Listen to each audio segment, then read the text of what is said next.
ఏపీలోని నంద్యాల జిల్లా ఆత్మకూరులో కల్తీ నెయ్యి కలకలం రేపింది. పట్టణంలో ఎరుకులపేటకు చెందిన కావేటి రాజు అనే వ్యక్తి తన ఇంట్లో కల్తీ నెయ్యి తయారు చేస్తున్నాడన్న సమాచారంతో vigilance CI Pavan Kishore, Atmakur CI Maheshwar Reddy, food safety అధికారులు సోదాలు నిర్వహించారు. సోదాల్లో 20 కేజీల కల్తీ నెయ్యి తయారీకి వినియోగించే 4 కేజీల పౌడర్, గీ ఫ్లేవర్ ద్రావణాన్ని అధికారులు స్వాధీనం చేసుకున్నారు. పాలకోవా తయారు చేశాక మిగిలిన గసి, పామాయిల్తో మరిగించి గీ ఫ్లేవర్ ద్రావణం కలపడం ద్వారా కల్తీ నెయ్యి తయారు చేస్తున్నట్లు అనుమానిస్తున్నారు.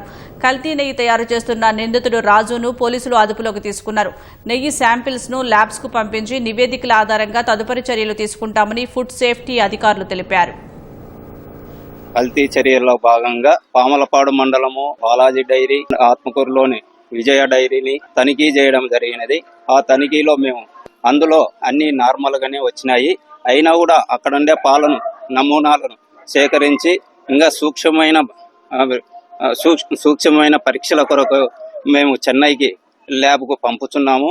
పామలపాడు నందు బాలాజీ డైరీని కొంచెంగా అనైజినిక్ గా ఉన్నందువలన వారికి ఇంప్రూవ్ నోటీసు కూడా ఇవ్వడం జరిగినది. ఉన్న ఆత్మకూరు పట్టణ పోలీసు డిపార్ట్మెంట్ వారు కలిసి కావేటి రాజు అనే ఇంటిని సోదా చేయడం జరిగినది. ఆ ఇంటి నందు దాదాపు ఒక 20 కేజీల నెయ్యి ఉన్నది. అది అనుమానంగా ఉన్నందువలన శాంపిల్ తీసి ల్యాబ్కు పంపించుతున్నాము. ఆ ల్యాబ్ రిపోర్ట్లు వచ్చిన తర్వాత అతనిపై తగు చర్యలు తీసుకొనబడునని తెలియజేయను.